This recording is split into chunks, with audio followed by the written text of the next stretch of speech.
they have the Poder Popular. Yeah, Poder Popular, people's power. But Very it's, grassroots too. yeah, very grassroots. You're not allowed to spend any money in the elections. When you run as a candidate, you get one sheet of biography in your neighborhood. It's from 2 to 8 candidates nominated. The party has no role in it. The trade union does. And the biographies are posted, and the neighbors go and see who it is that's running. People from the age of 16 vote. And the participation is like 98% of people vote. And there's no such thing as promising things to your constituents, because that's not how socialism works. You go as a member of the neighborhood, or the district, or the province, and you just work together in the parliaments to figure out how do we resolve the problems. It's like 50% is not Communist Party either, I think, right? Yeah, you don't have to be a member of the party. Is voting required? Or is No. so it's optional? And they It's have optional. 98%? But you know, yeah, it's optional. You know, also, union membership is not optional.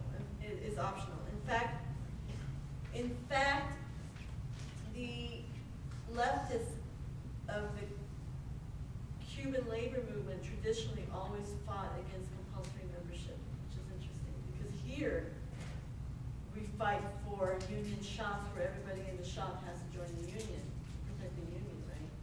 But in Cuba, it's voluntary, and the dues are voluntary. And yet the membership is 97% of the workforce is union. Sounds like they're doing something right.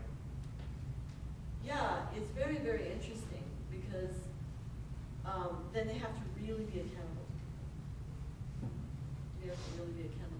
But you know, it's not a union that is in contention with the government, because it is workers' power. And so the union plays the role of defending the workers, representing the workers in the workplace. But they also play the role as workers, and the workers, you know, are always having to improve efficiency, increase production, because it benefits people. Sometimes people, like in the bourgeois trade unions here, they'll go, yeah, but Cubans don't have, in a socialist society, they can't strike, they can't go on strike. But if you take the case of Cuba, what would you go on strike for? What do you imagine that you would go on strike for in Cuba? I don't know, to be counter-revolutionary. So I mean, really, if you go on strike, it's because you say, well, you know, you don't like the conditions, or you're not getting enough wages and so on. But people are much more conscious to know why it is that wages are a certain way. I once walked into a factory that was producing shirts for export with a small delegation. This was 1994, in the heat of the special period. And in that time, there was no fuel, food was scarce, but still, every workplace made lunch for the workers. And we walked in, and we were waiting for the meeting, and we were gonna meet with the party and the administration and the union. And the secretary came out and said, you know, we're sorry if you don't mind waiting, but the party leader and the boss and the union leader, they're all out looking for firewood, because there was no fuel to cook the lunch with. And they went out into the street in urban Havana to look for something to cook the food with. I mean, that's how hard things were.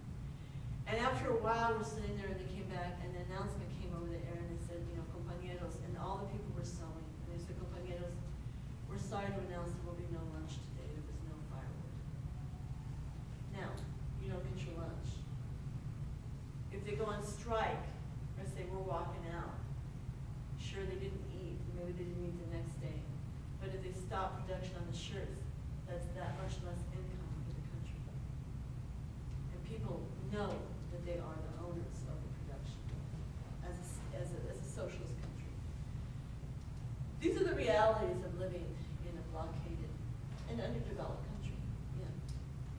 So I maintain a thesis, and it goes back to Leninism in the sense that Lenin formulated the state was a weapon for suppression by one class by others, right? Yeah. Fidel, Che taken over, they used the state to get rid of the bourgeoisie with extreme prejudice. Yeah, But also, I like that. But I guess one of the things that always gets plagued by Leninism is, oh yeah, well the state never withers away, and it's arguable that the state hasn't completely withered in Cuba to the extent that it should. Of course not. But do you think that certain elements of it have or been definitely relaxed in comparison to, say, the Soviet Union? That's a really good question. Yes and no. The state, in terms of a defense, is highly developed, and they have to have it. Right. The fact, the Cuban Five are just a symbol of the thousands of men and women who are agents for Cuba all over the world, following terrorists and protecting Cuba against, not just terrorism, but sabotage and espionage. But I would say that the police, for example, there's definitely police, but there's like a world of difference from the U.S. Capitol's police. Very humane. I mean, they're firm. You never saw a more organized traffic than in Cuba, and they're very strict. That's the one thing people don't like, is the cops' traffic control. But it's very strict.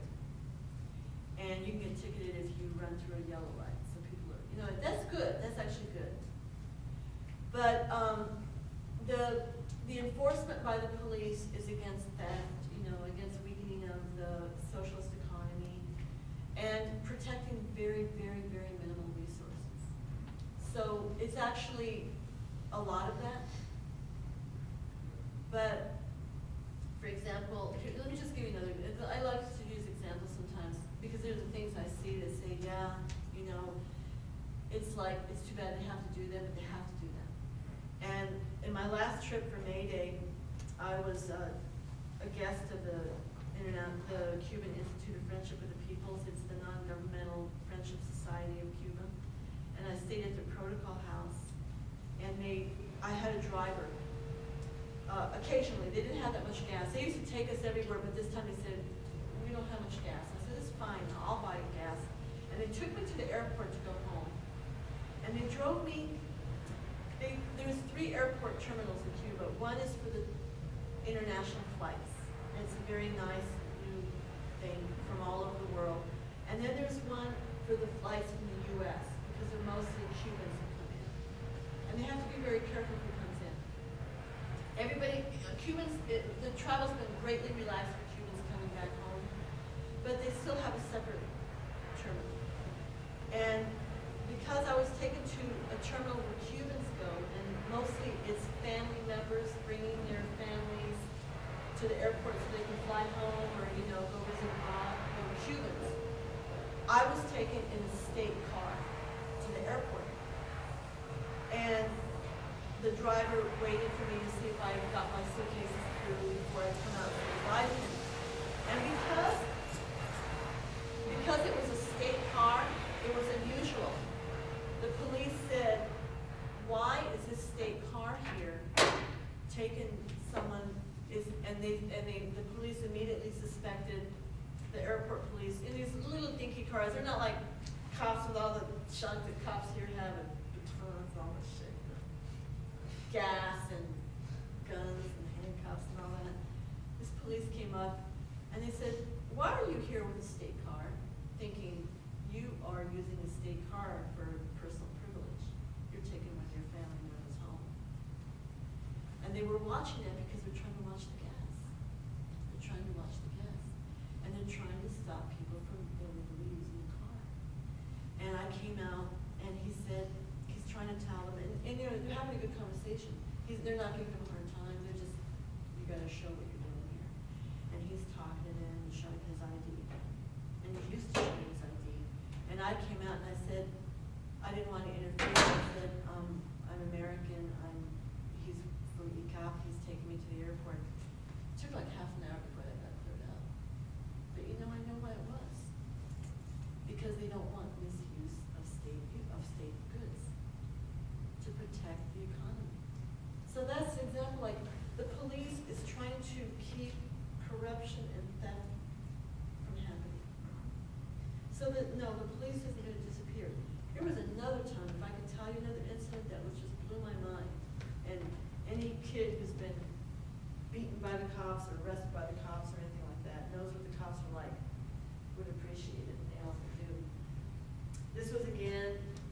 hard times, no buses. Buses were all falling apart. And I was downtown Havana and I see this new bus stopped in the street. And all these people were yelling in the bus and the police van drove up and the police came out and they go to the front door and they're investigating what's going on. So of course I'm like, I wonder what's going on. And there were like 4 police, you know, all leaned in the doorway talking to the bus driver. And all these passengers are shouting. And then all these young guys in the street are like, what's going on? So they all come in and they're all like putting their, they're putting their hands on the shoulders of the cops, leaning in to listen to the conversation. Now what's wrong with this picture?